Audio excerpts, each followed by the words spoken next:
All right, welcome, ladies and gentlemen, to another installment of the Life Happens podcast. Your host Ryan Dots here, and with me, as always, co-host Shawnee Mack. Mac, how you doing, buddy? Good, man. Good. How about yourself? I'm doing well. Yeah. Took a little time. Took a little time off. The bachelor party did get the best of us. We're over 30 now. Well, you will be over 30 in 3 days? Yeah. 3 days and wedding T minus what? 10 days Oh, now? Not even? 10, 11. Yeah, April's one of those Damn. funny months. The 31 days. God gave me an extra day. But yeah, it kind of knocked us down, but we're back and we're ready to rock. And we come in pretty hot. This is not something that anyone likes to talk about, anyone likes to discuss, and really just touch on. But it has to be done. So, verdict came down on Derek Chauvin. Derek Chauvin, you may have heard that name before. For those that don't know, the officer who has been charged with the murder of George Floyd. If you don't know who George Floyd is, I will not be recapping that because you obviously don't want to know. Because if you don't know it at that point, you're ignoring it. So basically, Hard to ignore. it's very hard to ignore. Yeah, you have to actively try to ignore it. Some could say it was what I never want to say start, but really ignited the BLM, the Black Lives Matter movement in Minneapolis. We saw it in Seattle. We saw it in a lot of southern states. We saw it even here in Rhode Island, New Jersey, I'm sure. People are very upset. This man was murdered in cold blood, literally in the street while being essentially knelt on his neck for what was 8 minutes. And, the police officer was eventually fired, arrested, but it did take literal riots for that to happen. So that was weird. The timing of kind of how it happens. Very strange. With the riots and whatnot, Yeah, for sure. So we're not going to be discussing specifically, what happened, what didn't happen, what we think happened, stuff like that. We're strictly going to be talking about the case. We're going to be talking about due process and lack thereof, really. So just a quick background on Derek Chauvin. He was in court today. He has been for the past few weeks. 3 charges. Count 1 was second-degree unintentional murder. Count 2, third-degree murder. Count 3, second-degree manslaughter. Now, a lot of terms there. They all sound pretty similar. Sean, I asked you earlier. Super today, intense. I was like, what is the difference between manslaughter and murder? Like, a person is dead regardless, right? So I actually looked it up. What is the literal difference? I would like to know. So manslaughter, it gets worse. So manslaughter is the unintentional killing of somebody, but the first charge is second-degree unintentional murder. So you would think that count 1 and count 3 are the same thing, second-degree unintentional murder and second-degree manslaughter. No, not so much. Well, so what it comes down to, which is shocking, is the level of the burden of proof that the prosecution needs. Oh, yeah, it's always down to burden of proof. Yeah, it always comes down to that. It's an interesting term. Yeah, essentially, second-degree manslaughter is a lot easier to prove than second-degree unintentional murder. So right out of the gate, right, the judicial system, the judicial system and how these charges are categorized it's a huge gray area, right? We always talk about when we talk about finance, we talk about how big terms, big things that you don't understand. It's kind of just over here. Like, don't worry about this. We got this. It also applies to the judicial system as a whole because we had to do research just to even talk about it, and we barely got anywhere. Fair. At the end of the day, I find like the implications of all of this interesting more than anything. Like, so the verdict just happened probably an hour ago, so it's all quite fresh. Yeah. Mm-hmm. So yeah, a lot of people are probably just finding out about it over dinner tonight. But what's interesting to me is like what this sets off moving forward and the precedent it sets, because for I would say pretty much ever as a cop, you can more or less literally get away with murder. Yep. It's not really an exaggeration, especially depending on where you work. You work in a small town, you work in somewhere like Boston, like Pat. Maybe not so much anymore, but I'm willing to bet 20 years ago, you think they were charging a cop for murder in the 80s in Boston? Like, are you kidding me? No, I mean, can you think of a case with this much social awareness? Because that's really the only time that I don't want to say things get done, because there is due process, but like if there's nobody asking the questions, there's no outcry. Right. If there's nobody asking the questions, then it just kind of happens, and that's what it is. Yeah. And so I think that's interesting, the direction we're going, because now that precedent has changed a little bit, and maybe you're not protected. You're not, and of course, they need freedoms to do their job, and they need to be able to, exercise force and use their weapons or whatever it may be to protect themselves and do what they need to do in the line of duty. But like, it's that, where do we draw the line gray area that gets so interesting, because it is gray. It's open to interpretation. It's open to the interpretation of those in the courtroom and those in the jury or the judge making the decision. Like, it's all open to interpretation in human nature, and that makes it all kind of interesting, or extremely interesting. And I'll take it a step further from what you just said. Now, I'll be the first one to tell you that if it's a 50-50, I am always 100% giving the benefit of the doubt to the officer. I am doing that. Okay. Now, where I completely disagree and completely I'm borderline disgusted, really, is when it is not only excessive but abusive to a citizen, to a person, to a civilian. Now, it's pretty clear in this case and in other cases that are now sprouting up and getting notorieties because of how minorities are being treated on a day-to-day basis. It's unbelievable. Now, you're right. The officers, anyone that puts their life on the line for us in the day-to-day will always get my respect and always get the benefit of the doubt from me. It's when you take that extra step and you become the enabler rather than the defender.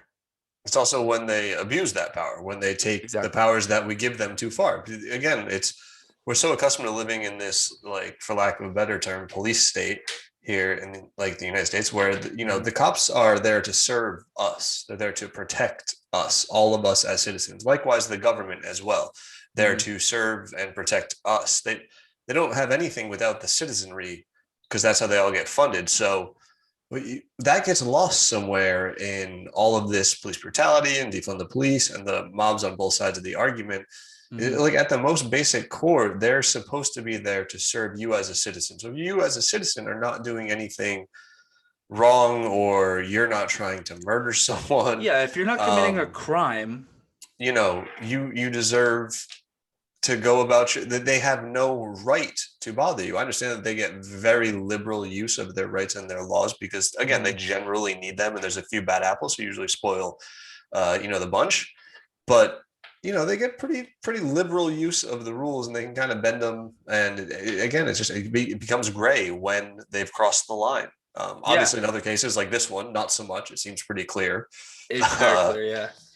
But in others, it's not, and that's just to jump on that. So I did want to say, for those that don't know, we did name the charges, but we didn't say the outcome. He was charged. He was guilty on all charges, all three.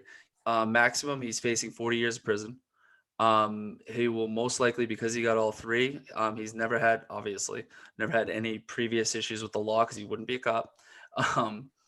He is most likely facing probably like 20 to 25 years in a federal prison. One thing I actually found out and learned just before we got on air was that he actually took a plea deal and was going to be serving time. With the transition of the election and the attorney general, he did not accept the plea deal with the changing of the establishment. Really? And it went to court. Yep. So he actually took a plea deal which I'm assuming was 10 years. That's an absolute guess. Yeah. You know what I mean? Because that was the speculation was he would. And then he backed out of it due to the He didn't back administration out of it. change. I'm sorry. It got Attorney pulled off the table. The attorney general said, no. I'm not signing off on this. Like, no way. And so it went to court, and he's charged on all three. And damn. Exactly. I didn't know that. Yeah, neither did I until we just got on. But it's. I think people would have been pretty pissed if he got a plea deal. I got to be honest. People would have been. People would have been rioting. I think this is the courthouse. Yeah, I don't know how I feel. Like, obviously, it was horrifying to watch that video. Like, just of the actual. I couldn't watch that. Yeah, that was tough. Like it's just terrible. But again, it's like they got to be able to do their job, and where we draw that line and how you draw that line. Right. Because one of the other police officers has to be, but in that situation, the only one who can really step in is another officer, and then it's them going amongst themselves, and that's something you're just, I think, is just bred in you not to do, right? They're all going to court too. Cop. No, I'm sure, but they're all going to court in the next, like, in the upcoming weeks and stuff like that. But you know what I also found interesting was the second that he was fired, his wife divorced him. Oh, literally, ouch. No. Literally that day. All of it, which the social aspect of it, right? So Twitter is exploding right now. It's fucking bananas. Oh yeah, I'm sure it is. It's the. Wonder what's trending right now. Just as Rotten Hell was trending 13 minutes after, 13 minutes after the judgment was read. And I sent you this. I sent you the Tommy Lahren thing, right? It is the #1 trending name right now. Yep. Tommy? No, Derek Chauvin trial. Thank God. Tommy Lahren tweeted, "You got your justice, so I'd assume there will be peace in Minneapolis tonight. No rioting, ? No looting, ? No harassing officers, ? I don't know who that is, by the way. Tommy Lahren? Yeah. She's a right-wing fucking Fox News nut. All right. Yeah, she does that though. Like that's like her. I like to think she's a character, and she's playing that up. Like she's just doing it for clicks and likes and interactions. Right. She feed the algorithm, baby. Yeah, she finds, like, she thinks of the most outrageous, but still not in like openly racist things to say, and just puts it out there. Like, who's you? Who specifically is you? Like, because all your tweets prior to this was about African Americans looting, burning down places, no respect for the law, shit like that. So who's you, right? I kind of set you up for that because you don't know who Tommy is, but like that's kind of her thing. And you see it all the time. You see people that try to take advantage of situations like this with engagement because everybody's on Twitter. I fucking hate it. I hate how everyone, it's people, it's media, it's companies, and they jump on shit just to virtue signal and pretend like they give a shit. Virtue signal. I have not heard that term before, but I love it. And they just pretend like they care to get engagement, to get likes. It's so shallow as an attribute in a person or a company or anything. And it's so shallow and in your face too. It's very obviously shallow. Like, usually 9 times out of 10, that person's not doing shit. They're not contributing shit. They like bought a t-shirt one time that said BLM, and like that was, and they just hashtag and post about it all the time. But like, most people aren't out there actually, trying to be an activist and whatnot. And it bothers me when they get all virtue, and then just like how blasphemous. How could you not, support SYZ, whatever it may be? Not specifically this situation, of course. Right. But that's the thing is, like, if you're gonna do that, if you're going to be that person, we're gonna hate you. But I get it. You're trying to make money, trying to make your name, whatever. You don't do it on social issues like this. You don't do it when she knows it's gonna blow up. She knows it's gonna go horribly. Died, like, I agree wholeheartedly. Like, this is somebody's life. It's not for you to get clicks and likes. And are you ready? Are you ready for the next tweet that I didn't see until I just now when we were on air? This is live. Swear to God. From her? From her. Swear to God. What do you got? Is the Foot Locker safe tonight? Should be, right? Justice, right? No need to steal in the name of George Floyd anymore, right? So why'd you have to say Foot Locker? Why'd you have to say foot? That's what I'm saying. It's like you doubled down a half an hour later, literally exactly half an hour. She tweeted that. You just have said mall? Just to keep in the engagement, like, oh. Yeah, that's the equivalent of saying either she's actually racist. Like, we don't consider that as a possibility. Maybe she's just a genuine racist, and these are real thoughts that go through her head. She's not even trying to get engagement. This is an actual thought. She's like, I wonder about Foot Locker now, right? Because they got what they wanted. News. She has a show on Fox News. How is Fox News allowing people to say that? That's insane. That's like she took not get into the state of our media. She took it one step, and this is why we're covering it.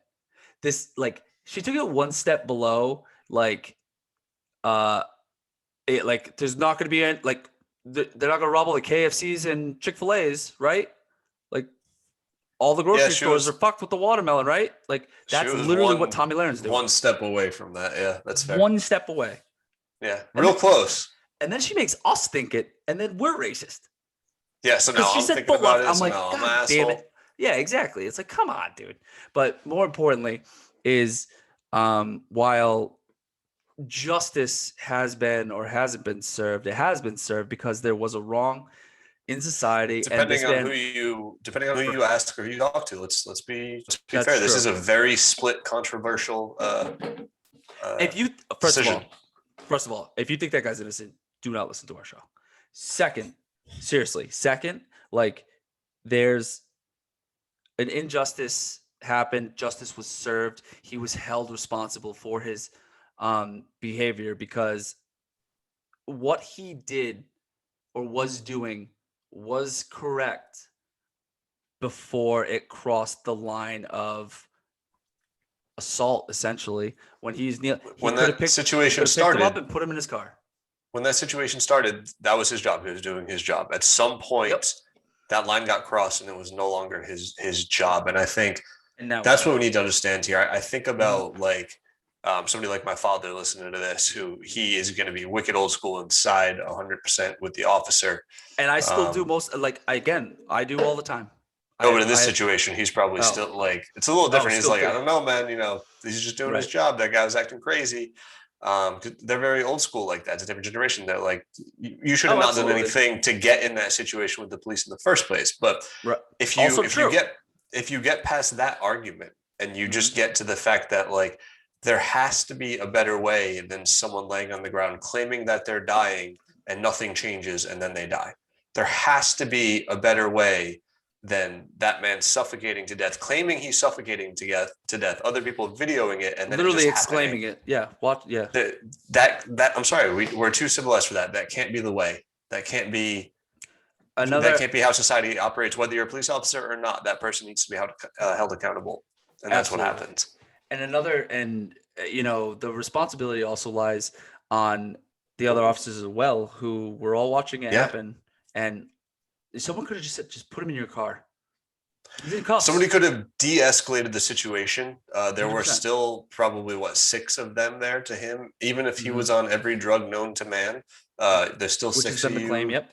Tasers. If the 6 of you can't hold down one drugged up, he was a big dude, but he wasn't that big. You guys should be able to take care of him. Yeah. And keep him alive. Cuff him, cuff his ankles. I don't care. Sedate him. Fucking do what you got to do. Yeah. Don't kill him. And again, all of that we agree with. I have no issue with any of that. You got to do what you have to do in the line of duty. But when it comes to, but if he doesn't have a gun, he's not shooting at you. You can't just take his life. I'm sorry. Yeah, what's the problem? Right, exactly. But yeah, the key being due process, right? Like George Floyd was, and if you strip it down, is because the minorities in this country are not allowed, but aren't given the same opportunity to due process that others are, right? George Floyd, who had committed a crime, whatever it is. Very, very wealthy minorities. Right. Had committed a crime, was being arrested, detained, whatever you want to call it. That officer became not only the arresting officer, but he became the judge, the jury, and the executioner all within 8 minutes. Now, we did a month to 6 weeks of his trial. He was served due process. He was charged and convicted of these 3 counts, and people are, I don't want to say celebrating, rejoicing, because the man's still dead, but it's nice to see. But at the end of the day, it's completely irrelevant to George Floyd's family, friends, community, and him. Yeah, that's what gets lost on some people. I think the people who are going to be the ones celebrating today are probably the more immature ones who see this as a victory. When most people, especially of course those close to him, are going to understand it's not a victory. Justice was served. No. That doesn't make for a victory. That doesn't bring anyone back. And that's the most unfortunate part. Like you said, he didn't get due process. And it's just a terrible thing that we're supposed to live in the land of the free, home of the brave, the freest country in the world. We all like to think we have all these incredible freedoms. Only for some. And you realize, for some, but you realize very quickly how fast those freedoms can be taken away from you when you see something like this happen.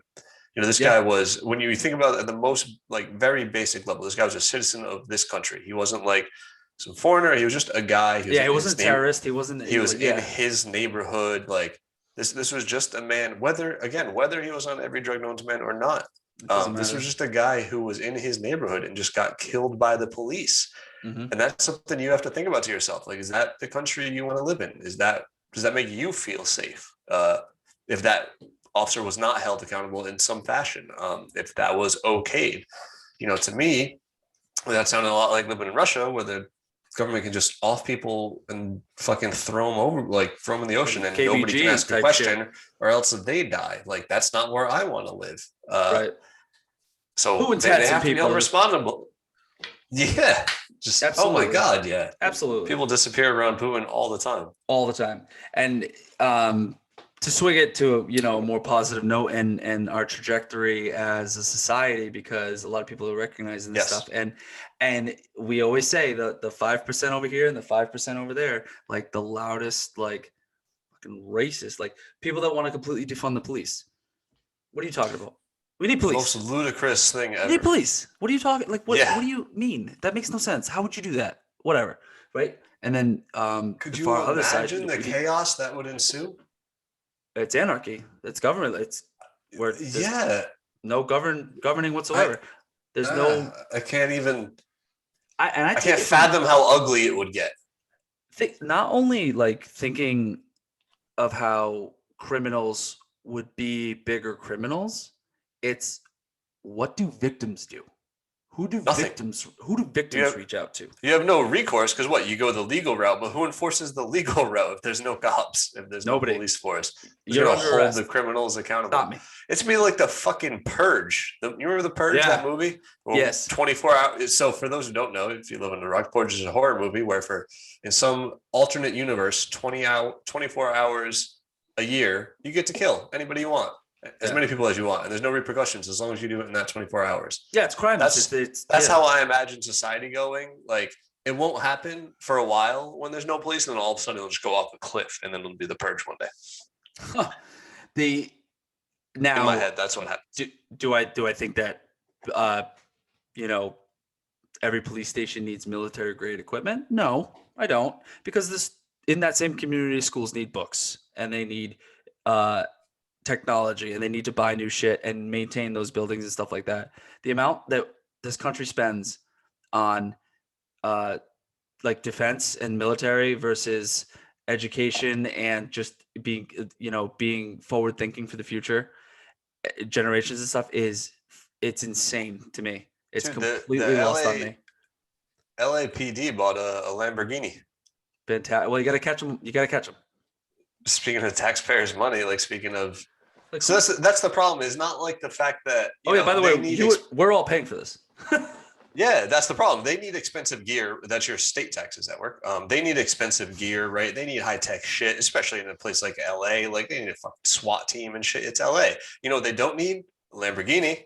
They don't need a Lamborghini. That's how many laptops, how many books can you buy with $300,000? Okay, they got it at auction, $150,000. How many books can you buy? All of them. We will take the books, please. How come? How come the school books today are still optimistic that we'll win World War II? come on, it's ridiculous. Hopefully we'll get them. Like, you know what I mean? It makes no sense. And I think that, like, and this is actually you were right about the social progress though, so I want to circle back to that. Dude, we're mind molding right now. The thing I am more focused and optimistic about is the social responsibility, right? Technology has gotten so advanced. There are cameras everywhere. Everybody's being filmed. All the time. Just so you know, you're being filmed all the time. Everybody needs to be held accountable. Like, you grew up. I agree. I don't want to live in like iRobot. Like, no, fuck that. Remember iRobot with Will Smith? Like, I don't want to live. There's too many robots. We're gonna introduce robots. Yeah, I feel like I gotta square up with the robot in Stop and Shop like every other week. That fucking thing. I agree. People got to be held responsible, and it's happening more and more now because there is proof, right? We see it because of the cameras that are everywhere, which I fucking hate, but they're everywhere. There's proof of shit, and that's what is required in when we're talking about legal proceedings, right? People got to prove shit. But the big step that we take as a society here is this is a movement towards not living in a country where an officer can do that to you. Right. You know, this is a step in the direction where an officer can't pin you down, suffocate you, and kill you on the street when you don't have a weapon. And that's movement in the right direction. That's the direction we need to be moving as a country. It should be happening faster. It probably should have happened a long time ago. Yep. No matter how you feel about that, the fact that it's happening is good. It sucked that it took someone's life. It sucked that it took all the riots and the protests. But when everybody got behind it, something happened and something changed. This is, I think they would call it a landmark case. Yeah. Oh, absolutely. Absolutely. It sets precedent, and I think the right precedent that you're going to be held accountable. You have to act accordingly. If you want to act like that as an officer, that's fine. Go ahead and act like that, but you will go to jail. Yeah. If you don't want to go to jail, act respectively. I think at the last 10 years, the technology has advanced. The cameras are everywhere, but for a lot of that time, they were only used against citizens to prove guilt or whatever else. But the officer was always guarded. Like he was kind of untouchable because he was a police officer. But at the end of the day, like, they take their badge off. They're people just like you and I. Like, that man killed another man at the end of the day. Yeah, and then that was kind of like in cold blood. That's the problem. Like, he wasn't in a shootout and he was getting shot at, right? And he was trying to fire back. Like that was like more or less in cold blood. Yeah, it was. It was. And did he mean to kill him? No, probably not. But did he know that he was, applying was it excessive force? Absolutely. Yeah, and at a point when it wasn't required, like when it first happened, man, when he screamed, "I can't breathe." But I'm saying, when you gotta take him down, get him down, throw that knee in the neck, do what you gotta do it. But then he's down, and there's 6 of you on him. Yeah, if he says he can't breathe, just let him breathe a little bit. Like, just enough to get it out. But it's crazy. But again, we're gonna focus on the positives, to wrap it up, because that's the progress here for us as a society, as we move in the direction where those who are, employed to protect us are going to be held accountable to protect us. Mm-hmm. And that's a win for all of us. I'm sorry that the expense that it came, but it is a win for us as a country to move in the right direction. It is devastating to see so many lives lost and so many people, so many minorities harassed and given the riot act for borderline no reason. Like, I know so many people that deal with shit that I luckily just don't have to deal with, and it's so unfortunate. I'm so lucky, but it shouldn't be that way. And I feel you.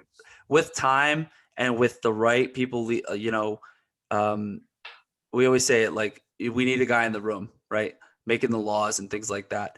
Like, we need to have serious change and very, very quickly. And that's basically the reason for touching on this topic and the reason why we decided to talk about it.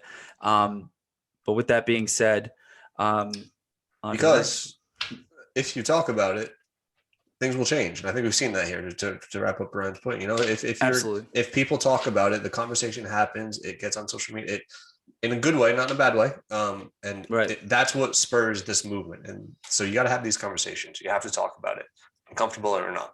I was going to say, this is it's while it's not a fun, like, you know, back and forth episode, it is something that, you know, we do need to talk about. It's not something that we're going to ignore. If we're going to talk about Wall Street and all those guys, then we're going to talk about the shit too. Because at the end of the day, life happens. Yes, it does.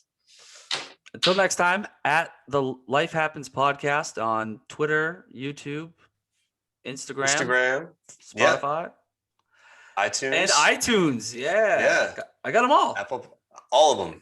The Life Happens podcast. Check us out. Check out some of the older episodes. Give them a listen, and hope you enjoy. Till next time.